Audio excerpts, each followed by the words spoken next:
क्या आपको पता है कि हमारे बचपन के ये कार्टून कैरेक्टर जिनकी आवाजें सुनकर हम खुश हो जाते थे, असल में किसकी आवाज थी? डोरेमोन से लेकर मोटू पतलू और शिनचैन तक, इन सब के पीछे कुछ ऐसे लोग हैं जिनकी शक्ल तो हमने कभी नहीं देखी, मगर उनकी आवाजों ने हमारे दिलों पर राज किया। आज की वीडियो में हम आपको बताएंगे इन्हीं सीक्रेट वॉइस आर्टिस्ट के बारे में जिनकी मेहनत के बगैर हमारा बचपन इतना कलरफुल और मजेदार कभी ना होता। तो बस वीडियो को एंड तक देखते रहना, क्योंकि ये सब जानकर आप वाकई हैरान हो जाएंगे। तो चलिए बिना वक्त जाए के वीडियो को शुरू करते हैं, लेकिन अगर आप इस चैनल पर नए हैं तो चैनल को लाजमी सब्सक्राइब कीजिएगा। Number 1, Doraemon. डोरेमोन की आवाज देती हैं सोनल कौशल। जी हाँ, वही सोनल कौशल जिन्हें सब डोरेमोन गर्ल के नाम से जानते हैं। उन्होंने एक इंटरव्यू में बताया कि शुरू में डोरेमोन जैसी रोबोटिक आवाज निकालना बहुत मुश्किल था, क्योंकि हमें ऐसा लगता है जैसे रोबोट बोल रहा हो, मगर असल में यह सब उनकी मेहनत है। उन्होंने बताया कि वो रोज प्रैक्टिस करती थी ताकि डोरेमोन की नेचुरल आवाज लगे। आज उनकी आवाज के बगैर डोरेमोन का कैरेक्टर सोचा भी नहीं जा सकता। छोटे बच्चे जब उनसे मिलते हैं तो बहुत खुश होते हैं। Number 2, Nobita.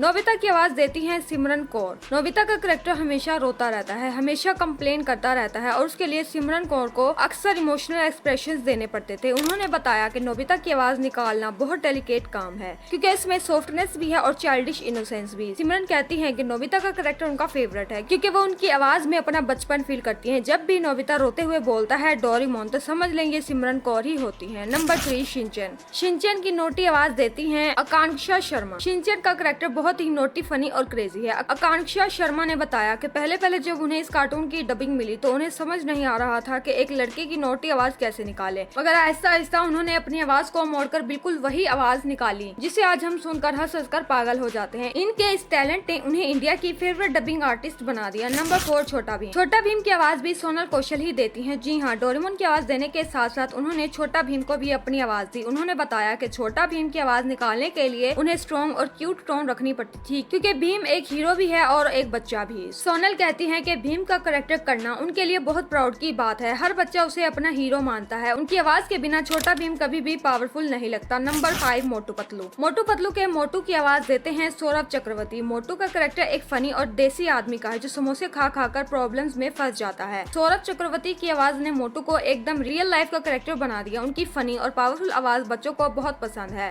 पतलू को आवाज देते हैं शैलेंद्र पांडे। पतलू का कैरेक्टर थोड़ा इंटेलिजेंट है और मोटू का बेस्ट फ्रेंड भी। शैलेंद्र पांडे की आवाज काम और क्लियर है, जो पतलू के कैरेक्टर को परफेक्टली सूट करती है। वो जब भी बोलते हैं पतलू एक समझदार और केयरिंग दोस्त लगता है, जो हमेशा मोटू को बचाता रहता है। Number 7, Oggy. Oggy and the cockroaches का जो मजेदार कैरेक्टर है ओगी, उसकी आवाज देते हैं संजय केनी। जी हाँ, संजय केनी को इंडियन वॉइस एक्टिंग की दुनिया में बहुत ही रिस्पेक्ट की नजर से देखा जाता है। उन्होंने ओगी को एक इनोसेंट, लेजी और थोड़ा सा कंफ्यूज्ड कैरेक्टर बनाया, जो कॉकरोचेस की शरारतों से तंग आ जाता है, लेकिन खुद कभी किसी को हर्ट नहीं करता। संजय केनी की आवाज में एक अलग ही मजा है। जब ओगी शौक होता है या चीखता है तो उनकी एक्टिंग वाकई कार्टून को जिंदा कर देती है। Number 8, cockroaches. ओगी के कॉकरोचेस जोई, डीडी और मार्की, इन तीनों की आवाज भी सौरभ चक्रवर्ती ही देते हैं। सोचो, एक ही आदमी 3 अलग अलग कॉकरोचेस की आवाज निकालता है, और हर कॉकरोच का स्टाइल अलग होता है। कभी कोई फनी बोलता है, कोई स्लो, कोई ओवर स्मार्ट। सौरभ की इस टैलेंट ने कार्टून को इतना जबरदस्त बनाया कि बच्चे उन कॉकरोचेस के बिना कार्टून देखना पसंद नहीं करते। Number 9, Mickey mouse. आखिर में बात करते हैं हमारे प्यारे मिकी माउस की। मिकी माउस को आवाज दी है जावेद जाफरी ने। उनकी क्यूट और हैप्पी आवाज ने मिकी माउस को हर बच्चे का फेवरेट कैरेक्टर बना दिया। जब भी वो हेलो फ्रेंड्स कहते हैं तो ऐसा लगता है जैसे हमारे चाइल्डहुड का दोस्त वापस आ गया हो। जावेद जाफरी ने कई कार्टून में आवाज दी है, मगर मिकी माउस उनका सबसे प्यारा कैरेक्टर माना जाता है। नंबर 10, सुनियो। सुनियो जो एक अमीर, शौखी मिजाज और कभी कभार दूसरों को नीचे दिखाने वाला लड़का है, इसकी आवाज वजाहत हसन ने दी। उनकी आवाज में वो नखरा, गुरूर और चालाकी बहुत खूबसूरती से आती है, जो सुनियो की शख्सियत का अहम हिस्सा है। वजाहत हसन ने इस किरदार को नहायत मुअस्सर अंदाज में पेश किया, जिसकी वजह से सुनियो की आवाज नाजरीन को फौरन पहचान में आ जाती है। Number 11, Shizuka. Shizuka Doraemon cartoon की सबसे मुहज़्ज़िब, प्यारी और ज़हीन लड़की है, जो अक्सर नोबिता की मदद करती है और उसकी सबसे अच्छी दोस्त होती है। इस कैरेक्टर को हिंदी में खूबसूरत अंदाज में आवाज दी है पारुल भटनागर ने। पारुल की आवाज नरम, पुरसुकून और दोस्ताना लहजे वाली है, जो शिजुका के मासूम और शरीफ मिजाज कैरेक्टर के बिल्कुल मुताबिक है। उनकी वॉइस एक्टिंग ने शिजुका की शख्सियत को बच्चों के दिलों में मजीद मकबूल बना दिया और वो नाजरीन को फौरन याद रह जाए। नाजरीन, आज की वीडियो में बस इतना ही। मजीद इस तरह की अमेजिंग वीडियोस के लिए हमारे चैनल को सब्सक्राइब करें और साथ ही बेल आइकन को भी क्लिक करें, ताकि हमारी आने वाली वीडियो का नोटिफिकेशन सबसे पहले आपके पास आए।